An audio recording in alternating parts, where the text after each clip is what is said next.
Hi, I'm Anatole, and this is my review of Violet Evergarden Season 1, Episode 6, titled Somewhere Under a Starry Sky. It scored 8.3 on imdb.com, and that's out of 269 votes, which is quite small of a number. And the plot summary, courtesy of imdb.com, it is quite long, so I'm not going to read all of it. Let's see if it can just you can see it's a lot of text. So I'll just read the first few sentences. Violet, along with a number of other dolls, arrives at the Shehir Observatory in order to help the scholars make copies of a number of rare books. Violet is paired with a young scholar named Leon, who initially dislikes her and dolls in general. However, he is impressed with how quickly she works and begins to soften when he sees that she doesn't care about his background or upbringing as an orphan. And one thing she points out is both of them are orphans.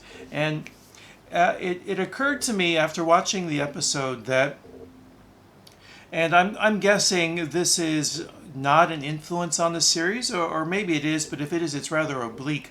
But the silent film Metropolis by Fritz Lang has a very apt quote, one that I think applies to the series of Violet Evergarden, and that is, there can be the quote from the film Metropolis is that there can be no understanding between the head and the heart without the hands to act as a mediator. And we see that because Violet, she is able to interface with the human side of her heart through her work as an auto-memoirs doll, which requires her to use her hands. In this episode, we see her beginning to bond with Leon through that work. And again, that quote says that the mind, it implies that there's a separation between our feelings and our intellect, but it's through our work in the world that we can bridge that gap between those two parts of us, our intellect and our humanity. And again, we see that it's Violet is in a job where language and writing is very important, but time and again, it's not words and in and of themselves or knowledge in and of themselves that leads her to find the emotions she can't find on her own.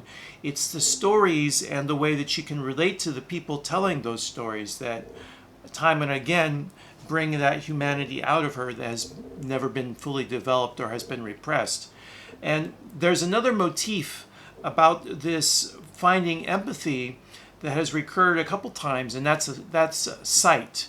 And so in an earlier episode, the one, I think it's episode 3, where Violet goes to school for auto-memoirs dolls, and she becomes friends with the girl there, one of the girls there, whose brother is in a lot of trouble. It's when Violet and that girl go to the top of a tower and are able to look out on the whole city below that they can find an understanding with one another. So it's that vision. And we see that again here when Leon and Violet go to the top of the observatory to watch Ailey's comet, that they begin to relate better to one another. So we see that this proto sort of steampunk world, it's not quite steampunk, but it's very steampunk-ish. The role that technology is playing and the way that technology usually can in its exploitative aspect create divisions, or it can amplify war, which is something that's a undercurrent of this series, because Violet lost the Major to war, and it's one of the things that shaped her own personal destiny. And technology is a tool in war, the way that we kill one another. But again, technology can also be bridged through understanding others, and we get that through stories and through communication. We see another example of that when the other boys in the school begin to make fun of Violet, and Leon, because he's got an understanding for her through his time with her and listening to her, he defends her. And so I think that maybe that quote from Metropolis, as I go further on in this series, I think it may become more and more relevant. may seem to be not just obliquely connecting to the show, but maybe a good epigram for the series. Okay, that's what I've got. It's a very beautiful episode, as always. Kyoto Animation produced a very beautiful series, and I think I always remark the acting is good but not great. The acting has not wowed me. There may be, so the main actors are set. I've already seen, they've demonstrated their talent for me, but we may get a brief, a one-off character that has an actor whose performance will really wow me.